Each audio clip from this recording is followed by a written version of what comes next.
Le temps s'étiolait, les mois se sont succédés. Combien, je l'ignore. Je n'avais plus la notion du temps. La mousson précédait la sécheresse, avec la même régularité que la sécheresse suivait la mousson. J'avais fait ma place dans le groupe. J'avais pour moi les femelles, que j'assistais dans leur nidification, les jeunes, qui savaient pouvoir compter sur ma protection, et les adultes qui avaient compris les avantages à m'avoir sur leur dos. Ils avaient pris l'habitude de ma présence. Les deux seuls à avoir gardé la même attitude à mon égard étaient Xartaxerxès, qui préférait garder un œil sur moi malgré mes actions d'intérêt public, et Kazu, qui restait aussi indifférent à ma présence qu'il l'était à celle des autres. Je vous ai parlé de cette pierre que je frottais constamment. À force de patience, j'avais réussi à la polir en une sorte d'anneau grossier. J'y avais noué un bout de liane, et il servait à présent de bandoulière à Philo. Cela me stabilisait de m'y tenir quand je le montais. J'avais réinventé la ceinture de sécurité. Sur sa croupe, je pouvais ainsi me tourner et parer les coups par derrière. Philo était officiellement devenu ma monture attitrée. Il va falloir que je vous conte une anecdote pénible. C'était un jour de grande chaleur. Nous suivions depuis des jours une côte sèche et sablonneuse, n'ayant pour limite que l'océan d'un côté et la toundra de conifères de l'autre. C'était une période maigre. La nourriture se faisait rare, la végétation se pétrifiait en une paille compacte et peu appétissante.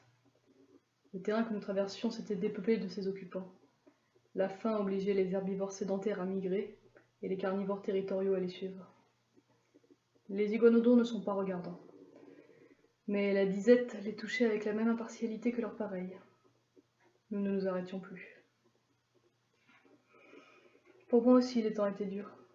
Le produit de mes dernières chasses avait été stérile. Il ne restait plus grand-chose dans ma musette, et je me rationnais pour faire durer ce pas grand-chose le plus longtemps possible. Bien sûr, avec mes réserves et en me serrant encore un peu plus la ceinture, j'aurais pu tenir jusqu'à la saison des pluies. Mais la crainte de me retrouver sans ressources me traquait constamment. Il y avait longtemps que je n'entendais plus rien au mot sécurité. Je savais d'expérience que la faim peut vous pousser à des folies que vous n'auriez même pas osé supputer en période de satiété. Je devais rester prudente avec moi-même surtout. Cela ne m'est jamais arrivé heureusement, mais j'avais peur que la famine ne me pousse à m'en prendre au troupeau lui-même. Le troupeau marchait tout le long de la journée, rythmé au roglement de Xartaxerxès, lesquels retentissaient toujours vigoureusement dès que le groupe semblait ralentir. Elle était toujours première, toujours en tête. Elle devait être forte pour que les autres le soient aussi. Ces animaux sont comme les humains. La puissance d'un seul donne du courage à tous les autres. La cadence que Xarta imposait au reste du groupe était en ce moment infernale. Les supplications des autres résonnaient par 3, voire 5, voire 10, car les jeunes s'y mettaient. Et sous le soleil, elle était inflexible. Son odorat développé lui confirmait qu'il n'y avait hélas pas le moindre cours d'eau aux environs. S'arrêter sous la torpeur de midi, c'était ne pas repartir, et plusieurs mourraient desséchés avant la fin du jour. Seules les heures fraîches précédant le coucher du soleil l'arrêtaient. Le moindre cadavre de plante jaunie était brouté avec délectation. Il y en avait qui profitaient de la halte pour avaler des pierres. Je ne sais pas si ces cailloux servaient de meule à leur gésier, ou s'ils les avalaient pour tromper leur faim. Je trouvais cette habitude étrange, et ils paraissaient s'étonner que je ne fasse pas de même. Enfin, un soir, Xartaxerxès leva la tête, huma le vent, et son regard s'éclaira. Elle poussa un meuglement d'encouragement qui résonna sur toute la colonne. Elle avait senti l'eau. Elle s'écarta de la plage et nous conduisit à l'intérieur des terres, sans ralentir l'allure. Mais la simple hypothèse d'un ruisseau proche avait ravivé la force du troupeau, et la cadence du groupe repartit de plus belle. Xarta avait tenu ses promesses. Nous sommes arrivés aux abords d'un fleuve asséché, réduit à quelques cours d'eau. Cela suffisait. La végétation avait conservé sa verdeur, le débit de l'eau était conséquent, le troupeau était ravi. Au cri de Xarta, il semblait manifeste que nous allions rester ici un certain temps. Après avoir bu en compagnie des autres, Soulagé d'apaiser ma soif avec de l'eau véritable, j'ai commencé à explorer les environs, à la recherche d'une hypothétique proie. La plage était prolongée par une bande de terre, une courte péninsule ombragée par quelques conifères qui ressemblaient vaguement à des pins. De loin, je voyais quelque chose de gros s'agiter à l'ombre des arbres. Je me suis approché, en restant sous le couvert des fougères. Quelques grands carnivores se partageaient la carcasse d'un animal marin.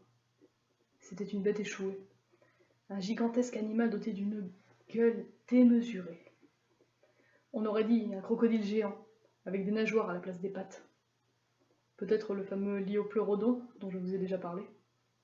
Le maître des eaux salines, un reptile des profondeurs de peut-être 20 mètres de long, un authentique monstre marin.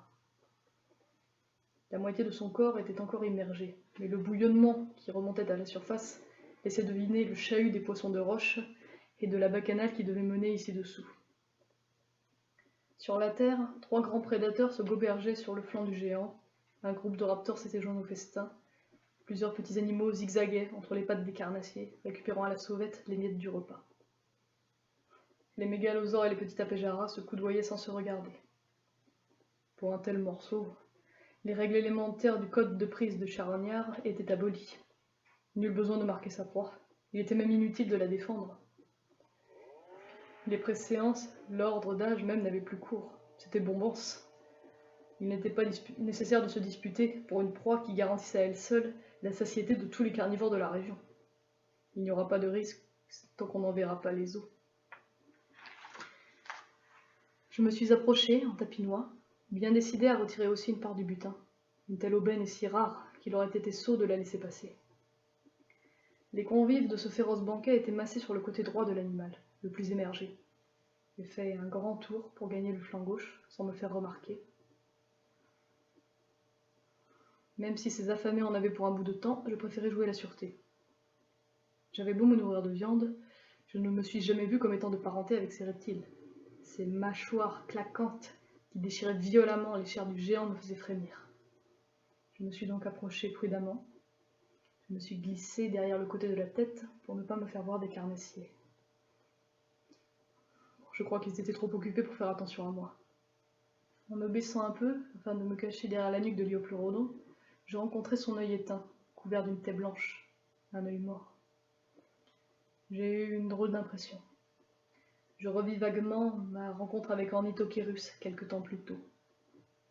Et en jetant un regard aux allosaures qui dévoraient lentement le seigneur des mers, je pensais un autre roi déchu. Oh, je ne suis pas restée longtemps songeuse. Le temps me pressait. J'ai repris mes esprits et j'ai rapidement découpé un morceau de joue, un cube approximatif, de 3 à 4 kilos. J'ai récupéré mon morceau de viande et j'ai détalé comme un lapin. J'ai couru en direction des fougères. J'espérais rester le moins de temps possible en terrain nu. Je dois dire que les grands espaces m'ont toujours paru dangereux, hors du troupeau. J'ai brusquement interrompu ma course. Debout, sur une colline, la silhouette sévère de Xartaxerxès m'observait d'un œil noir. Elle avait tout vu. À cet instant, je n'avais plus qu'une pensée. Quoi faire? Xartaxerxès avait tout vu. Elle m'avait vu aller vers la charogne, elle m'avait vu lui ouvrir la joue, et quand bien même elle ne m'aurait pas vu faire, elle voyait bien à présent le morceau de chair que j'avais sous le bras. Elle voyait ses soupçons se confirmer. Xarta, annonnai-je en désespoir de cause. Elle était l'une des rares du groupe avec Philo à avoir reconnu que je l'avais nommée. À ce moment, comme j'aurais aimé comprendre leur langage, comme j'aurais aimé qu'ils en eussent teint. J'essayais de reproduire des roulements de gorge, des roglements divers, je tentais de lui faire comprendre, avec les yeux, avec les mains, avec tout ce que je pouvais. Je voulais lui faire comprendre que j'étais désolée. À ce jeu-là, Xartaxerxès était plus forte que moi. Elle resta aussi immobile qu'une statue, me couvant d'un œil de feu pendant que durait ma harangue malhabile. Comme je reprenais haleine, elle ouvrit la bouche et laissa s'échapper sans effort une plainte chevrotante, presque ironique, la parfaite caricature du cri que j'avais poussé en m'enfonçant dans la jambe le couteau chauffé à blanc. Que pouvais-je répondre à ça? Elle n'attendit même pas que je trouve quelque chose. Elle fit demi-tour et se dirigea vers le troupeau, d'un pas trop vif pour être naturel. Je fourrai rapidement la viande dans mon bissac et je me mis à courir à sa suite. J'étais très handicapé par le poids de ma prise et je ne la suivais que de loin, avec peine.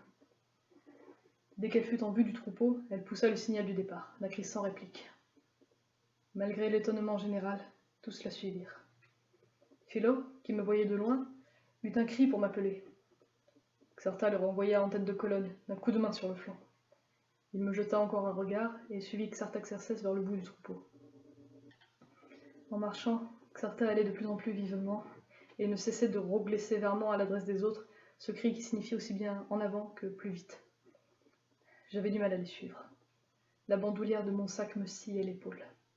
Dès qu'il me semblait les rattraper, la matriarche accélérait la cadence et je les voyais lentement, très lentement, s'éloigner. Après bien des efforts, je parvins à rattraper Nicodémus, un petit mâle toujours un peu à la traîne, et à me hisser sur son dos.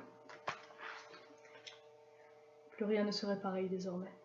Quelque chose s'était brisé. Comme le soleil se couchait, le troupeau marchait encore. La lumière était devenue rouge, et je voyais, au loin, très loin derrière nous, l'ombre tranquille de Paul Acanthus qui se découpait sur ce paysage de feu, avançant lentement, très lentement.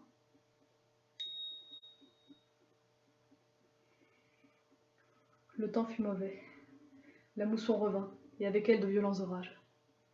La colère de Xartaxerxès avait de l'eau à son moulin. Son attitude envers moi était devenue haineuse. Les autres membres du troupeau ne comprenaient qu'à moitié. Ils n'avaient pas vu, eux, la bipède arrachée d'une charogne, la chair rouge de l'Iopleurodon. Ma trahison n'était connue que de Xartaxerxès et d'elle seule. Mais si leur raisonnement primitif ne parvenait pas encore à percer le mystère du secret de Xartha, leur cerveau reptilien et la loi de la hiérarchie les inclinaient à suivre son exemple.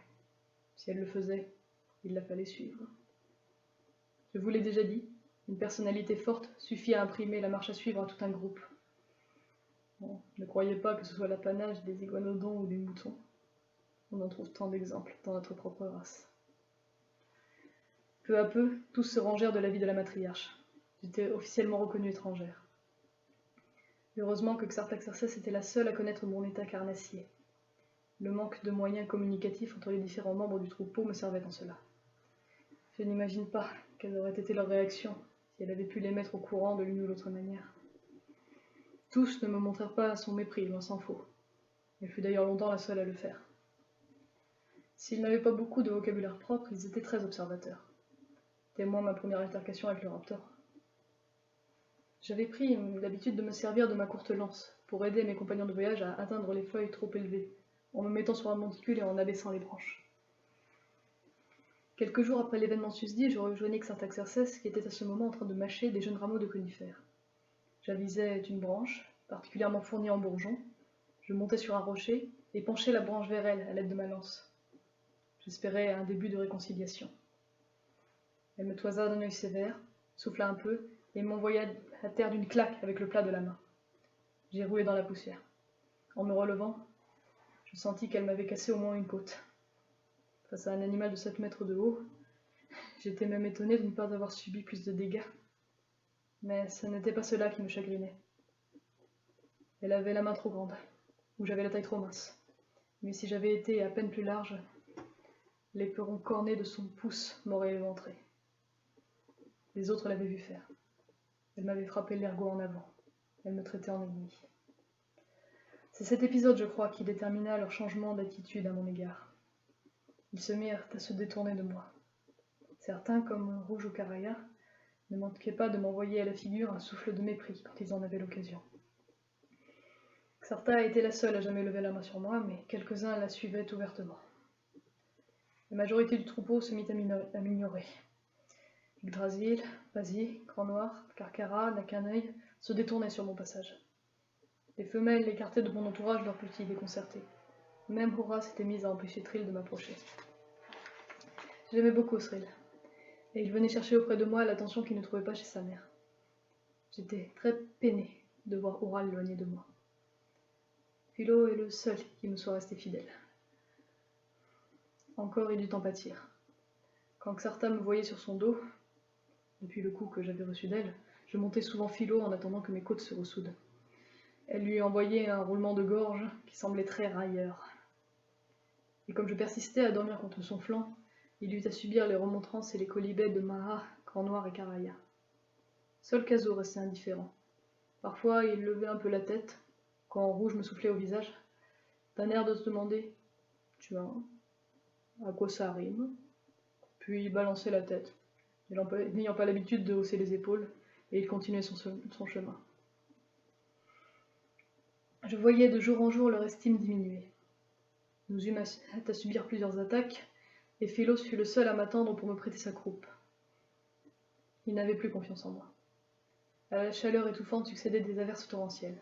Nous eûmes à subir l'orage, le vent et les tempêtes de sable, les insectes et les moustiques. Ces bestioles sont les pires fléaux à s'être jamais abattus sur la terre. Ils se déplaçaient parfois par essaims. Quand ils le font, ils sont terribles. Mon odeur ne suffisait pas toujours à m'en préserver, et quand j'entendais bourdonner ces nuages de parasites, je me bouchais les oreilles et les narines avec de la mousse. Je baissais mon mordeau sur mes yeux. Ces insectes cherchent les orifices. La peau y est tendre, et il est presque impossible de les en déloger. Mes compagnons, hélas, n'avaient pas les mêmes ressources pour faire face à cette plaie. Chaque fois qu'un essaim nous tombait dessus, le seul recours était la fuite. Juste retour des choses. Le plus grand des animaux baissait l'échine devant le plus petit.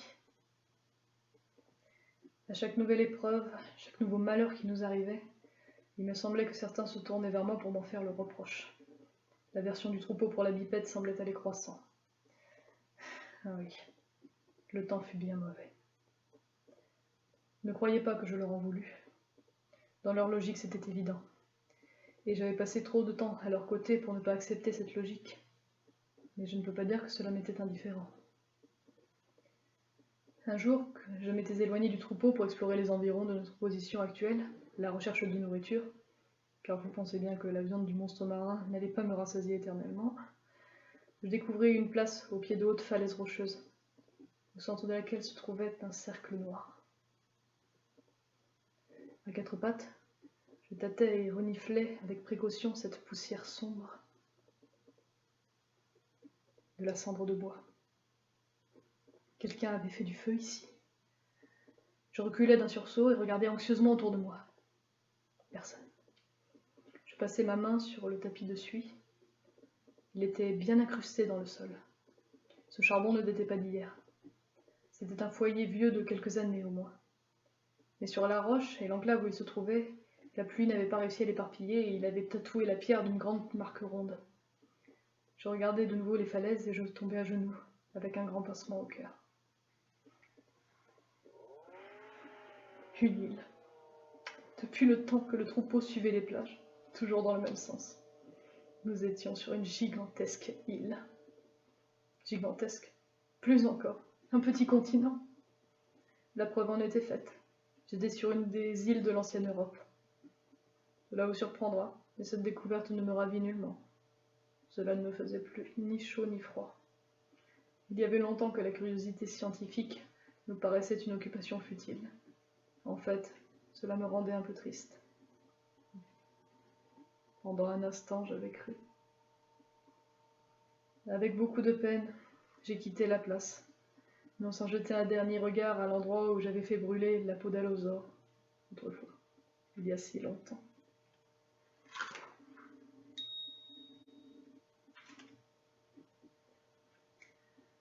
Moins d'un an plus tard, peu avant le retour de la saison sèche, il faisait déjà bien chaud, une meute de raptors nous attaqua. Les attaques de ces prédateurs étaient fréquentes, je vous en ai déjà parlé. Il y en avait eu quelques autres depuis l'épisode de l'Iopleurodon, beaucoup en fait, un an au moins avait passé, mais celle-ci fut plus lourde de conséquences. Ils furent une dizaine à mener l'assaut, je crois. La place découverte de la plage ne leur permettait pas de nous encercler, mais en optant pour une formation en demi-cercle, ils avaient déjà mis les chances de leur côté. La mer n'est pas un refuge. Ils jaillirent des hauts fourrés. À ce moment-là, des cris d'alerte résonnèrent sur toute la longueur de la colonne. J'entendais les roglements de Pazzi, de Grand Noir et Nicodémus en queue de peloton qui appelaient à la fuite. Caraya remontait la colonne en poussant des mugissements impératifs. Rouge tentait de rejoindre la proximité d'Oxarta, en courant du côté de la mer. Nak, Gay et Ma s'efforçaient de rassembler les petits sans ralentir leur course. J'étais monté sur Philo, essayant désespérément de le guider vers un endroit sûr. À la tête de la colonne, Taxerces n'a pas reculé d'un pouce. Elle n'avait autour d'elle que de jeunes animaux. Erato, Clio, Oura, Carcara, Yggdrasil, Pina et une poignée de petits. Leur soutien n'aurait pas été d'un grand secours. Elle faisait face, seule, devant 2 raptors, les plus grands de la meute. Ils avaient dû flairer la femelle dominante, et également le seul bastion de défense qui restait à la tête de la colonne et les empêchait de trancher dans le vif du troupeau. Elle leur tint tête. À grand renfort de roglements menaçants, de coups de queue et de claques griffus. L'un des deux manqua par 2 fois d'atteindre son dos. Une fois que Rouge, Caraya et Philo l'eurent rejoint, elle alla organiser la défense dans les règles. Elle, Rouge et Caraya en triangle, avec Philo en réserviste, et les jeunes au centre, quand des cris de détresse retentirent derrière nous. 3 carnivores menaient l'assaut sur Nakanag. Il fuyait dans notre direction, balançant sa tête des 2 côtés. Son handicap le dessinait souvent comme une cible idéale aux yeux des prédateurs, et son œil manquant lui avait souvent posé problème dans les poursuites. L'aider ? Mais monsieur, nous avions nos propres raptors à affronter. La mêlée fut acharnée. La perspective d'un encerclement raidissait les nerfs de mes compagnons. Une irritation guerrière nous gagnait rapidement. Ils jouaient des pouces et de la queue. Moi de la lance. Rouge envoyait régulièrement au carnivore de vigoureux coups de tête. Riposte dangereuse, mais souvent payante. Entre 2 coups de couteau, je vis Nax se faire assaillir par ses 3 poursuivants. Un meuglement déchirant fendit l'air. Xartha avait repéré le meneur de cette troupe de charognards, le plus âgé. Elle le prit pour adversaire personnel et lui envoyait coup sur coup, d'un long mouvement de la queue. Maha avait ramené la majorité des petits dans la protection du cercle, qui commençait à se former. Au loin, je vis avec soulagement que Gay était venu au secours de Nak et s'escrimait à repousser les raptors. Mais était-ce utile à présent? Nakanai était à terre. Enfin, Xartha fit mouche, d'un coup de queue qui manqua d'assommer son adversaire. Le carnivore se donna à la retraite. Cela peut vous paraître une glorieuse bataille ainsi racontée. Ne vous y fiez pas, ce fut une véritable hécatombe. Nous perdîmes une grande partie des petits. Cad, notamment. Oura en fut longtemps inconsolable. Tali elle-même servirent elles aussi de repas au carnassier, ainsi que d'autres jeunes. Quant à Nak, il se traîna encore sur une centaine de mètres et s'écroula, épuisé. Xartha sonna l'arrêt. Il était tard de toute manière. On voyait encore au loin les raptors qui se repaissaient avidement des corps tombés au champ d'honneur. Caraya, Grand Noir, Gay et Pasi se positionnèrent en rectangle pour monter la garde. Je m'étais approché de Nak. Les griffes proéminentes des prédateurs avaient lacéré ses chairs, de la cuisse jusqu'au dos. Les entailles n'étaient pas si profondes, mais s'il continuait à se vider de son sang, les raptors allaient bientôt avoir un nouveau trophée à ajouter à leur tableau de chasse. Il fallait faire quelque chose, et vite. Sans quoi, le lendemain, le troupeau se verrait obligé de continuer sa route sans lui. La proximité des carnivores rendait la position trop dangereuse pour que nous courions le risque de rester. Un troupeau qui n'avance pas est un troupeau qui meurt, et un animal solitaire est un animal condamné. J'avais posé la main sur son flanc et examiné ses plaies. Et il redressa un peu la tête et la fit pivoter, pour voir qui pouvait être en train de lui toucher le dos. L'habitude de son état de cyclope lui avait rendu le coup très souple. Peut-être avait-il craint quelque charognard, attiré par l'odeur du sang. La vue de la petite bipède sembla le rassurer quelque peu. Le soleil allait se coucher. J'avais pris une décision. J'ai commencé à rassembler du bois sec. Philo me regardait faire, de son œil doux et inquiet. Les adultes de garde me surveillaient du coin de l'œil, sans quitter leur poste, intrigués. J'avais déjà amassé un bûcher assez volumineux, du moins par rapport à mes petits feux habituels. Mais je continuais à glaner mes branches et à rassembler des fagots. Les plaies de Nak étaient conséquentes. Il allait me falloir de la matière. Philo considéra ma besogne un certain temps, puis s'approcha timidement, une branchette de bois vert en travers de la bouche. Touchant. Je lui pris la branche et la jetai au loin. L'air sévère. Il ne comprit pas tout d'abord, puis il se mit à m'observer avec attention alors que je triais le bois. Il parut se consulter, et revint peu de temps après avec un morceau de bois, sec. Je l'acceptai. Le soleil se couchait, l'horizon rougeoyait. J'avais ôté le peu de harde qui me couvrait le dos et en avais bandé l'œil valide de Nak. Il prit peur.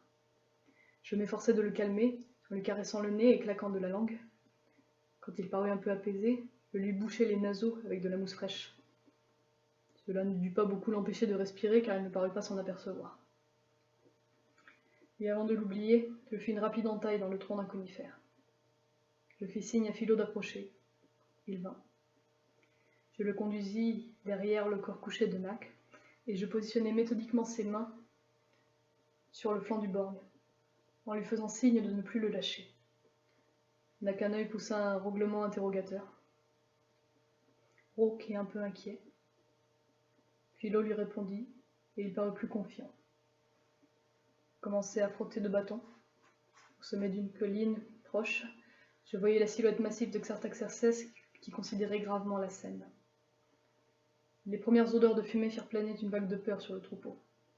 Mon petit manège avait attiré les jeunes, et ils m'avaient jusque-là regardé faire avec curiosité. Quand les premières flammes s'élevèrent, ils s'écartèrent en poussant des meuglements horrifiés. Vazi, Gué, Caraya et Grand Noir, oubliant leur devoir de sentinelle, se tournèrent vers nous et nous envoyèrent des chapelets de cris anxieux. Nak prenait peur, et Philo lui-même semblait fortement effrayé. Nakanoï ne pouvait pas voir le feu, certes, il ne le sentait pas non plus, j'avais pris mes précautions à cet effet. Mais il entendait bien les roglements plaintifs et apeurés du reste du clan, et la peur, ajoutée à son aveuglement artificiel, commençait à le faire s'agiter. Philo était de moins en moins assuré sur ses pattes. Je pressai ses mains sur le côté de Nak et lui intimai d'un regard l'ordre de tenir bon. Le borgne essaya de se lever, de s'enfuir sûrement. La peur donne des ailes aux mourants. Heureusement, Philo avait compris la leçon et le maintint fermement couché. Nak s'y résolut, à regret. La nuit était tombée. Je commençai à faire monter un brasier impressionnant. Quand ils virent que le feu ne se répandait pas, que je semblais presque lui commander, les autres se calmèrent un peu. Ils n'en furent pas rassurés pour autant, mais observaient la scène à distance respectueuse, inquiets, craintifs et un peu fascinés. Peut-être sentaient-ils qu'il se déroulait devant eux un événement un peu ordinaire. Ça n'était pas si facile pour moi, car je surveillais en même temps le feu, Nak, dont l'inquiétude paraissait aller croissant, et Philo, qui, malgré l'empire que j'avais sur lui, risquait de sombrer dans la panique d'un instant à l'autre. Car lui les voyait bien, les flammes. Il les sentait, les entendait crépiter. Autant de raisons qui poussent les siens à fuir. Il n'avait sûrement jamais été aussi proche du feu. Dès que Nak paraissait s'agiter, je devais m'assurer que Philo le tienne bien. S'il flanchait maintenant, que serait-ce ensuite? J'ai placé mes couteaux dans les flammes. Tous mes couteaux. J'ai fait signe à Philo de ne surtout pas bouger, et je suis allé jusqu'à la mer remplir ma carapace d'eau salée. En me voyant partir, il s'est mis à m'appeler, apeuré à l'idée de se retrouver seul face au feu, chargé de l'immobilité de Nak. Je lui répondais de loin, occupé de ma carapace. Il accueillit mon retour avec soulagement. Je baignai le flanc de Nak d'eau de mer. Il poussa un roglement douloureux qui mourut en un soupir apaisé, sous la morsure de cette eau dont le mal était si soulageant. Nakanoï était devenu le centre de l'attention générale, et chacun de ses cris faisait voir ses effets dans les yeux effrayés de ses compagnons. Philo le premier, il voyait ses nerfs mis à rude épreuve, et je devais souvent le rappeler à l'ordre pour qu'il reste appuyé sur Nak. Pour ceux qui allaient suivre, il ne fallait surtout pas qu'il bouge. Chaque membre du troupeau guettait, immobile, et parfois à très grande distance, attendant la suite. J'avais vidé ma carapace sur les plaies, et j'allais la remplir à nouveau. Quand je revins, mes couteaux commençaient à fumer. J'ai pressé les chairs blessées pour les recoller le plus possible. J'ai rajouté du bois dans les braises pour que les flammes m'éclairent, et je me suis enveloppé les mains dans ma peau tannée. J'ai sorti du feu le premier couteau, celui qui emmanche ma lance, le plus large. En avançant, la pierre à la main, je vis dans les yeux de Philo croître une angoisse galopante. Je ne quittais plus son regard, de peur qu'il ne cède si je le lâchais des yeux. Nak aussi avait senti qu'il se tramait quelque chose. Il envoya à Philo plusieurs appels qui restèrent sans réponse. Je répondis pour lui. Des yeux et de la tête, je fis signe à Philo de serrer Nak le plus fort possible. Je visais la plus large entaille, et j'ai appuyé dessus le plat du couteau. La réaction ne se fit pas attendre. Nak rugit de douleur, et je dus laisser tomber mon biface, pour convaincre Philo de ne pas lâcher prise. Nakanoï se débattit, blessé, exsangue et sûrement épuisé, et pourtant, c'est sans doute encore un miracle si Philo a pu le faire rester en place. Tenez compte aussi que Nak est bien plus grand que lui, de 2 bons mètres au moins. Il fallut attendre qu'il se calme, et il fallut y retourner. Toute la nuit dura le combat. À chaque brûlure que je devais lui causer, Je craignais qu'il n'en devienne fou, qu'il n'arrive à se lever. Philo fut de plus en plus difficile à maîtriser d'abord, puis il sembla concentrer toute son attention sur le dos du borgne. Il guettait mes venues pour répondre à ses soubresauts. Il y arrivait si difficilement. Pour moi aussi, ce fut rude. Triste besogne. Il fallait pourtant aller jusqu'au bout. Entre chaque brûlure, je rajoutais du bois dans le foyer. Il fallait de la lumière pour que je sois précise. Chaque couteau qui avait servi replongeait dans les flammes, et je recommençais, encore et encore. L'épreuve fut sûrement aussi pénible pour moi que pour Nakaneuil. Enfin, les grandes centailles ne laissèrent que quelques ouvertures. Je n'ai pas bâclé le travail. J'ai refermé son dos jusqu'à la plus infime des coupures. Je vis enfin se lever le jour que je n'attendais plus. J'avais fini. Je respirais. Et je laissais mourir le feu. L'aube commençait à poindre. Nac respirait bruyamment. Il dut m'entendre revenir, car il sembla s'attendre à recevoir encore un coup de fer. J'allais lui caresser le nez, en claquant de la langue. Moi aussi, j'étais soulagée d'avoir fini. Quel est le pire des deux parties, à votre avis? Souffrir ou regarder souffrir? J'ai vidé la moitié de ma carapace sur ses plaies ardentes. Il eut un souffle brusque et grogna. Forte de mes douloureuses expériences, j'ai pétri du sable dans le reste d'eau et je l'ai étalé sur sa blessure. J'ai éteint ce qui restait du foyer et j'ai ôté mes frusques de l'œil unique du blessé. Nac parut ravi et soulagé de voir à nouveau. Une nouvelle carapace d'eau et j'enlevai le sable de sa croupe. J'allai ramasser de la mousse. J'ai cueilli de longues fougères en forme de ruban, des espèces de scolopendres. J'ai fait un emplâtre avec de la mousse humide. La résine écoulée de l'arbre que j'avais entaillé la veille, récoltée sur les fougères, me servit de pansement pour empêcher que les plaies ne se rouvrent. J'ai fait signe à Philo qu'il pouvait le lâcher. Il eut un grognement d'interrogation. Je confirmai mon ordre. Il le lâcha. Ce n'est qu'une fois la besogne achevée que je m'aperçus que Xartha était toujours là, debout, sur la colline. Elle n'avait pas bougé depuis la veille. J'avais fini. Philo, épuisé, était allé s'allonger sous un arbre. Xartaxerxès descendit de son poste d'observation et vint vers nous, à pas compter. Je remarquai alors fugitivement que Gazou était couché un peu plus loin, et que le raffut que nous avions mené cette nuit ne l'avait aucunement empêché de dormir. Xartha ne m'accorda pas son attention d'abord. Elle se pencha vers Nakaneuil, flaira son dos. Nac tourna sa tête à 180 degrés, pour remarquer que les plaies sanguinolentes d'hier soir avaient disparu sous un bandage de feuilles.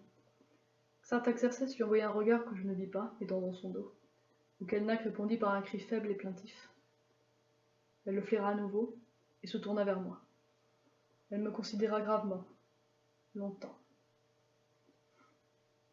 Quel dommage que le vocabulaire ne traduise que grossièrement le langage des yeux.